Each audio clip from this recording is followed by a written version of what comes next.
রাজশাহীর দুর্গাপুরে 24 ঘন্টায় বিষ খেলো 8 জন, মৃত্যু 2 জনের। রাজশাহীর দুর্গাপুর থেকে এম শাহাবুদ্দিনের পাঠানো তথ্য ও ভিডিও চিত্রে বিস্তারিত। রাজশাহীর দুর্গাপুরে বিভিন্ন কারণে অভিমান করে 24 ঘন্টায় নারী, পুরুষ ও শিশু সহ 8 জন আত্মহত্যার জন্য বিষ পান করেছেন। এদের মধ্যে 2 জন নারীর রাজশাহী মেডিকেল কলেজ হাসপাতালে মৃত্যু হয়েছে।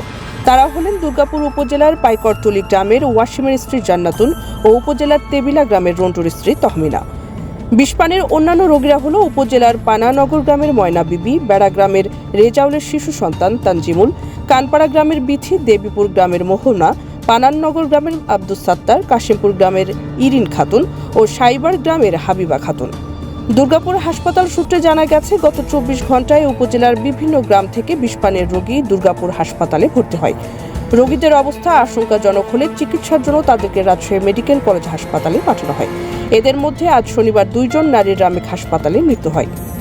আপনার ছেলে যখন আসলো, তার পরবর্তীতে ঘরে কোনো ধরনের গ্যাঞ্জামের আওয়াজ বা এই ধরনের কিচ্ছু নাই বেটা, ওই ঘরে বসে আছে, ছোট বেটা শুয়ে আছে, শুনতে পাবি তো, অবশ্যই শুনতে পাবি তো। কিছু ঝামেলা হলে আমি বাপ মা আছি, অবশ্যই ঝাঁকি হলে বাড়ি মার্কেট করতে লাগলে তো শুনতে পাবো। বেটা লিয়ে এলো ভোর রাতে যায় বাপে যত মাস হোক আমি শুবো, এগুলো আমার বেটা জুতা খুলে শুইলো, গেট উদাম করে শুইলো। শোন আমি আবার বাড়ি থেকে এসে গেটটা আটকা দিল দিয়ে আসে আমি আজান চারিতরফ হইলে শুনলো, শোনার পর আমি ঘুমাইছি। আমার ছোট বেটা ডাইকে আমার করছে যে মা ভাবি বিষ খাচ্ছে, বমি করছে বা ওই ধরনের কিছু, সাথে সাথে ভ্যান মোটরসাইকেল রেডি আপনাদের?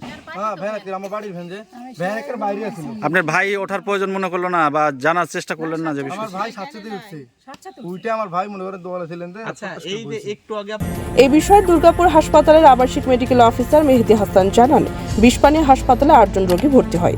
এদের মধ্যে অবস্থা আশঙ্কাজনক দেখে 5 জন রোগীকে রামেক হাসপাতালে পাঠানো হয়েছে ও বাকি 3 জন রোগীকে চিকিৎসা দেওয়া হয়েছে। বর্তমানে তারা সুস্থ আছে। এ বিষয়ে দুর্গাপুর থানার উপপরিদর্শক ইব্রাহিম আলী জানান, বিষপানে আত্মহত্যার মৃত্যুর ঘটনায় থানায় 2টি অপমৃত্যু মামলা দায়ের হয়েছে। পরবর্তীতে তদন্ত সাপেক্ষে প্রয়োজনীয় ব্যবস্থা নেওয়া হবে।